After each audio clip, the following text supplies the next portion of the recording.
It's a pleasure to have you join us here on Bloomberg Television India. As somebody who's used some of your technologies in my engineering days, I'm personally quite excited to meet the people who've been driving these technologies or have been at the helm of steering these technologies. And Dr. Trushad, I'm particularly excited to meet you here today because you've been instrumental in giving direction to a lot of these technologies.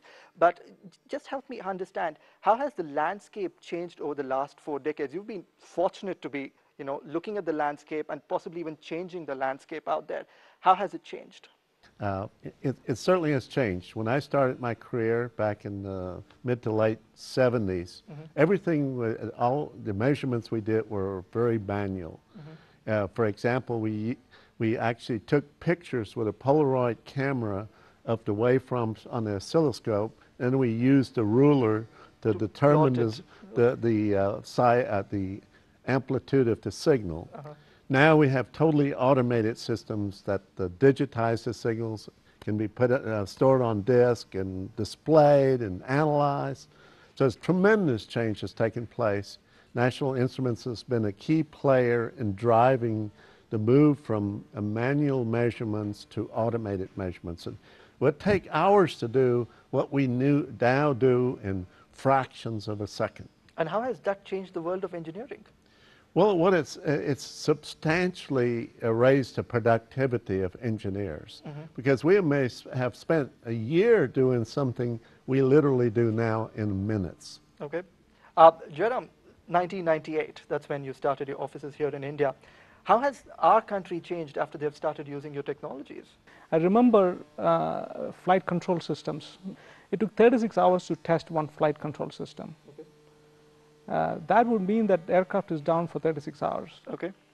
So today it takes few minutes to test, few hours to to test the whole thing. So it's substantially changed as what we can achieve with today's technology. Our belief is that country's prosperity comes with prosperity in engineering. We didn't see those revolutions of software IT at the time, but we knew that this has to happen. The engineering products development, engineering work has to happen. And we provide these tools that are greatly productive for engineers.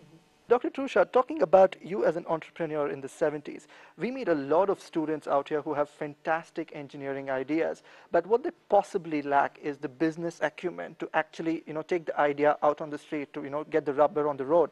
As a technocrat yourself, you're probably amongst a handful of people who's been an engineer, who's set up a company and having steered it in the great direction. What advantages did you have as somebody who understood the technology and then brought it out on the business form? I started a company to create a job I liked. And I think it started from that premise that I wanted to achieve a sufficient autonomy in what I did. And the way to do that was to be a good business. In other words, if I were successful financially, then I would have a lot of autonomy in what I could do technically. So that really was my motivation for being good at business. I have no formal training in business. I've read a lot of books over the years, and that was fundamentally how I learned about business and business ideas. But it was this drive to have autonomy. So for me, it was about autonomy and creating having the ability to work on really neat technology that I saw customers and scientists and engineers being successful, where they could be very productive. We could look at the very exciting things like now we work with SpaceX. All the launch software, for example, on SpaceX is done with our technology. Electric vehicles, we're closely involved with those as well. The smart grid. So this is exciting, and I love to see these applications. And so that's really motivated me to be a good business person as well. But here's where the complication comes. It's called shareholder expectations. Sometimes you hear businesses say that, we can't think on the extreme long term because shareholders want immediate returns. And it's a bit of a catch-22 situation. How did you navigate that one? Again, I wanted to continue to have fun and work with technology, and so I had to work to make certain we came up with a plan with the shareholders that they would be allow us to continue to be the kind of business we were. So the first time we met after we went public, for example, I presented a slide that I called the 100-year plan. Yeah. Because I wanted them to set the expectation that we were going to continue to take the long-term view as we went forward. So I was trying to be proactive. We try to recruit longer-term shareholders, which is a 180-day shareholder maybe. But still, we try to work in a way that we appeal to shareholders that had a longer-term view. And we do that to this day. You know, more companies would be extremely lucky if they have such kind of patient shareholders, but that clearly is the way to go when you set the expectations and you say that in the much longer scheme of things, I'm going to be delivering something monumental. But, you know, we usually understand the long-term view to be about 5 years, 8 years, 10 years, but you hit the 100 number, which is a bit astronomical, really, by all projections. Tell me a little more about this vision, but more importantly, how do you sustain this vision? We actually talked about the 100 years, the 10 years, the 5 years, and 1 year. Okay. And really, at the heart of it is about how you make decisions and what timeline you're using when you make your decision. Okay. So at the 100-year level, you're really talking about the culture of the company, the support of integrity, for example, respect for people, but for us also support of innovation, being an innovative company. 10 years, we talk about the vision, move the vision forward roughly on decade timelines. Then 5 years, we get more into the specifics. So which markets, smart mobile devices are exciting, electric cars, smart grid. These are the kind of things we see in this timeline. So it's really setting expectations about how you're going to make decisions on each timeline that's involved. And so that's what we try to do with our goals and setting expectations with the 100-year plan. You know, sorry, there is another thing that that kind of pictures this 100-year plan. Is on one hand you have this quantitative numbers and Right, yeah. and then you have this quality, that's the 100-year thing, that culture, The idea, the culture, the culture, the intangibles. That's right. Yeah. So that kind of sets the platform for that thought process of defining that here 100-year plans has this quantitative things and the qualitative things. So it's a very good framework, and most people that I've spoken to is kind of surprised with the fact that we do have a 100-year plan. How do you, the people factor of carrying the vision, how do you help people align themselves with what you are envisioning? That's a really good question, because that's one of the more challenging things to do, because a vision has to have this property as seeing beyond where you are. And that's difficult, first to figure out what is the next thing, and then how you go about explaining it. Sometimes it's hard to explain early on exactly. For example, our case, we were building these instrumentation products, but we had created technology that really was able to build systems. So we can do test and measurement, but we were able to expand with the core technology we had into system design. We call it graphical system design. Right. And that was a transition that we've been working on in this decade timeline, starting in the mid 2000s, 2005, 6 time frame, where we started talking about graphical system design, how we could revolutionize design as well. So it's taken a while to get the organization to fully understand and comprehend how that was going to move our business forward and how we can use it. So alignment often has a lot of repetitiveness in it, where you have to explain what you're doing, because maybe at first that was difficult to do. So if you look at say, like the smart mobile devices, they replaced your wristwatch, which you're used to using, with a one that's software based, right? Yep. Okay, so that's a measurement device. Right. And then on the other hand, the smart mobile devices implement music players and devices like that, tuning instruments and so forth.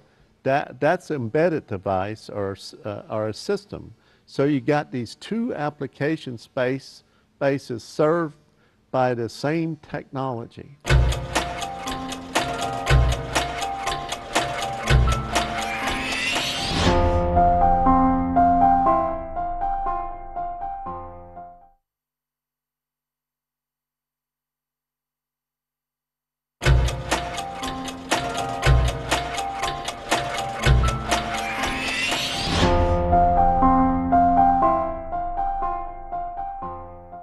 seems like you've managed to get the vision and the intangible part of it, along with more action-oriented results.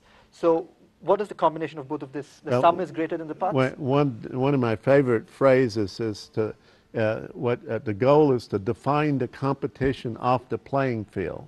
Right. So if everybody else is making box instruments that are fixed in functionality, i.e. like the wristwatch, and we can come along with a platform that you can build all kinds of instruments on, or you can build these systems. First off, because we're defining applications in two different spaces, we got more customers to talk to, and more customers means more volume, means lower cost. So fundamentally, we're lowering our cost to be more competitive because we're solving more problems with the same platform and same technology. So for us, in essence, there'll be companies still selling wristwatches. Most people also going to have the alternative. Right. So these apps keep coming, and there's literally almost 1 million apps on the iPhone, for example. We can do the same thing. We can have a platform that can define our partners, customers, third-party developers can come up with many different applications. Fantastic. And it makes a lot more business sense for your customers as well, because they don't have to think of individual products to serve individual purposes. Just invest in a platform and then grow it up as and when they need it. That's exactly right. As a matter of fact, we were just realizing how parallel this is what we saw with the IT industry in India, where the platforms of PC and the servers made it possible to serve industry on the global basis because they had a starting point of this platform. We can do the same thing in our space of this graphical system design, where we have a platform that new applications can be built. These can be propagated on a global basis. So we see the opportunity in this test and measurement industrial embedded space to provide the same kind of opportunity here for engineers in India that has been provided by the platforms for IT. How is data acquisition changing, and where do you see this going ahead over the next 2 decades? Well, data acquisition is really one of the fundamental tools scientists and engineers use for their discovery, their innovation, their product development, and so forth. So it's fundamental to the way scientists and engineers work. So we sometimes use the phrase, we want to measure it and fix it. Right. In other words, first of all, you have to make measurements so you know what's going on physically, and then you want to come up with a solution, whether it's a design for a medical device or alternative energy solution or whatever it is. You want to have those important measurements that you need to make your decisions about your design. And then when you create your design, you want to see that you want to use measurements to verify that you have a working design that works according to your intentions. Anything that's not explained by science is magic at first. And of late, we're seeing a lot of these technologies coming out of, understandably out of college laboratories, where the best testing grounds are. Quantum computing, you have students trying around with new kinds of rocket propulsions. You spoke about SpaceX as well. And you've seen the first of these big revolutions that happened, the space age, the space age as it turned in the 70s. You've witnessed the internet revolution as well. Are we at the cusp of something much bigger, or is there still some more time we have to bide by before we see some fantastic new explosions of technologies like SpaceX? You've had all this technology come about. You got the PCs, you got smart mobile devices, you have servers, you have the cloud. So there's an opportunity for almost a revolution. Matter of fact, some folks are calling it a revolution, where the convergence of all this technology in our space with our measurements can substantially change the way industry operates. Right. The German Working Community Committee called Industry 4.0 calls it the next industrial revolution, that we literally going to be able to integrate information and data all the way from the development process to the consumer and back. Okay. So this will be quite revolutionary.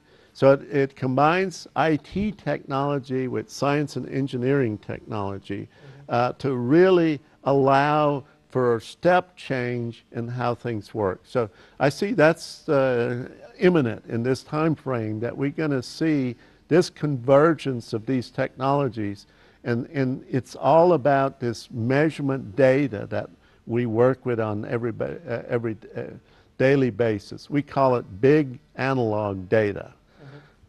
You know, the use of the word convergence reminds me of India in the 2000s. That was the biggest buzzword out here when you're trying to converge, you know, with the advent of the internet. But Jairam, I'd like to come to you. Bullish on India in the 90s.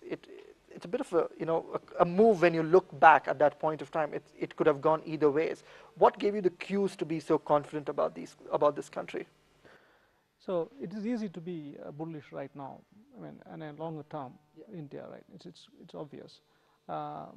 But India at the time had, we came in at the time when there was engineering colleges were starting up, technology was being spoken about, and so it was obvious to us that, but I think right now, let me take a step and talk about what Dr. Tushar spoke about from a platform standpoint, because I think that's a very important for our community. Right. The IT at the time was sort of propelled because of a platform, which is a PC and the internet at the time. And folks can build applications here that would serve the world's need. Right. We are somewhat in the similar situation right now, because we have a very good measurement control platform, which kind of brings an opportunity for all the Indian engineering companies to build applications on these. So we are not have to be worried about Indian opportunities. Now we have the world's opportunity to solve. Right. Yeah. And another thing about this is if you remember, if you look at the apps on the iPhones, there are probably 1,000 people who are building apps to one engineer that is building the iPhone itself. Yeah. So that's the opportunity that we have for that's why I feel very good about where we are. We have a history of doing this in the past, so it should be easier. And to do this, another very important thing about this is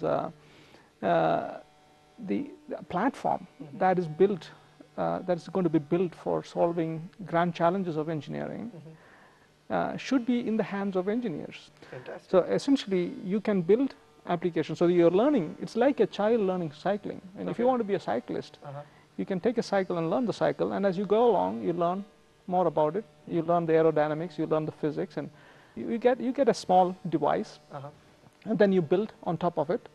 And when you become a professional, you get to play with the big things, which is the big platforms. But the knowledge remains, the skills remain same across.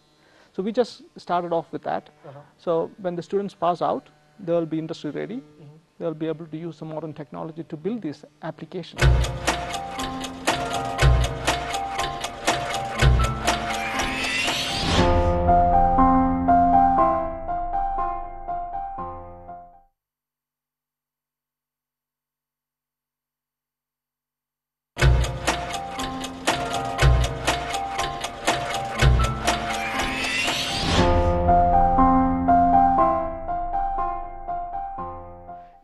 Has the India Engineering Center delivered your expectations and the kind of work that you wanted to come out of the subcontinent? As you may know, in the United States, the number of engineers graduating has not grown. It's actually shrunk a little bit since the 1980s. So, and it is a global world now. We know about globalization.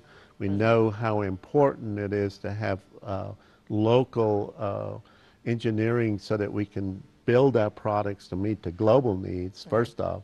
But also importantly, we had a very good success with Indian engineers in the United States. We saw them as very effective, productive, and we are continually expanding this vision we talk about for what our products need to do. So, for example, in the RF and communication space, there are many standards that we have to meet. So one of the goals was to make it possible to address those standards by having a team.